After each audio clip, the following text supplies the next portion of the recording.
Culé.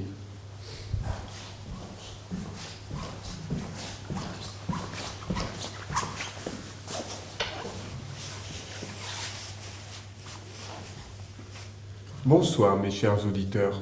Ce soir, je vais vous présenter une nouvelle que j'ai écrite récemment qui concerne la critique du pouvoir et la critique institutionnelle. Vous vous rendrez compte que cette histoire a été écrite à la première personne, et ce, car elle nous concerne toutes et tous. La voici.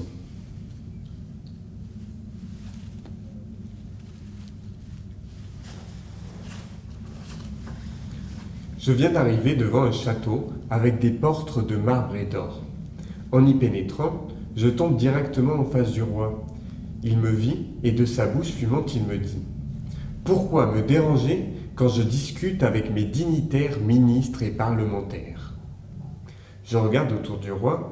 Il y avait en effet une petite table en bois et 6 chaises sur lesquelles se trouvaient 6 ministres. Il me parut que cela même ressemblait plus à des bouffons qu'à des dynastes. Mais qui suis-je pour donner mon avis sur son royaume ? Je les regarde plus attentivement, et il me semble même que l'un des 6 est inanimé. Il a son visage collé à la table. Je ne me fais pas attendre, et je lui réponds franchement. « Mon roi, pourquoi vos ministres sont-ils si décrépits ? N'en faut-il pas des neufs pour gouverner le peuple ?» Je ne pense pas qu'il m'eût bien compris, car il me répondit que 6 ministres étaient déjà 6 ministres de trop. Alors, tout en faisant un pas en sa direction, je surenchéris en lui répondant « D'accord, mais il me semble que le gouvernement ne fonctionnera pas s'il ne se nourrit pas du changement et de la nouveauté. Car le temps passe, la terre tourne, et tout ne demeure pas. » Le roi sembla plutôt agacé par mes remarques. Il me répondit sévèrement « Le monde ne tourne qu'avec les sages, les institutions et les conventions. Il n'y a pas de changement dans mon royaume qui ne soit décidé par moi-même. » Cette remarque me parut hypocrite. D'après moi, les conventions sont humaines, et il est naturel de pouvoir s'en défaire comme bon nous semble. Après cela, il me traita d'opportuniste et de révolutionnaire. Tout en me rapprochant de lui, je lui rétorque. « Je ne vois pas votre château autrement qu'un établissement pénitentiaire, mon roi. Rendez-vous bien compte, l'anesthésie éduque l'indifférence. Votre société se fige et ne fonctionne pas. Je me penche sur le visage de Sa Majesté et je passe ma main dans ses cheveux. Puis, j'attrape sauvagement sa belle couronne dorée et je l'embrasse langoureusement. Sa réaction fut soudaine, et celui-ci passa sa main autour de mon cou.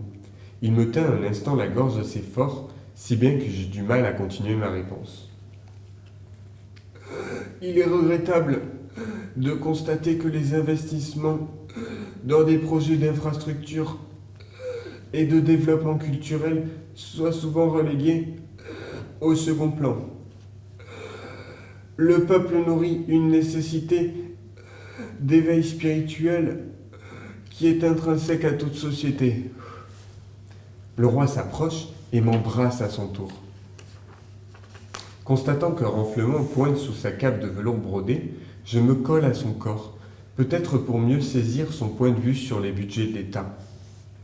Il se rapproche de mon oreille, tout en me la léchant, il me susurre quelques mots. La Constitution est écrite par les penseurs qui sont autour de cette table. Elle ne fait ni place aux avis, ni place aux critiques. Chaque mois, je recueille les doléances du peuple et je les utilise pour m'acheminer. Le roi sort soudainement son sceptre royal turgescent et le pointe en ma direction. Je dois bien avouer que la taille de cet objet m'impressionne. Combien de syndicats a-t-il dissous avec ce mastodonte ? D'un grand coup, le souverain me propulse sur le sol, puis se couche contre moi.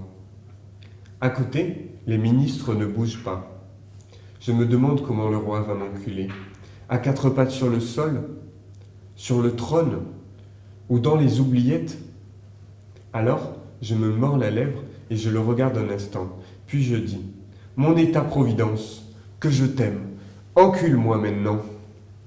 Il y avait pour la première fois en lui une forme d'activisme quand il me baisa à m'en faire tomber le chapeau. En effet, il me sauta et me colla le visage contre le sol. Je pouvais d'ailleurs lire, à côté de moi sur une des dalles en marbre, Sigis, la Constitution. Il en retire mon costume entièrement et me dévore du regard. Cela valait 1000 décrets.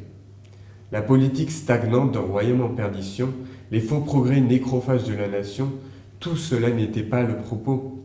Il me prend une seconde fois et me claque les fesses avec la ferveur d'un dirigeant. Puis, il glisse son visage proche du mien et m'embrasse une nouvelle fois.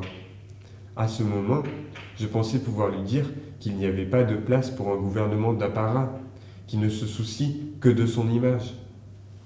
Mais du bâton de Sa Majesté jaillit soudainement une giclée faramineuse de foutre royale qui éclaboussa tout, le sol, le plafond et les ministres du Seigneur.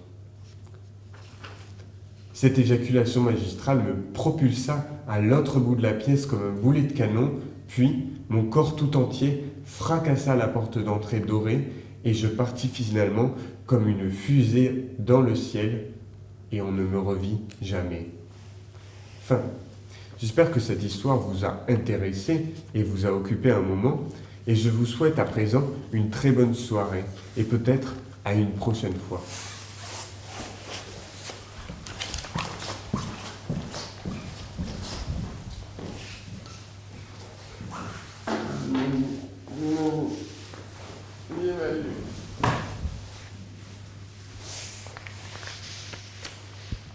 Mm.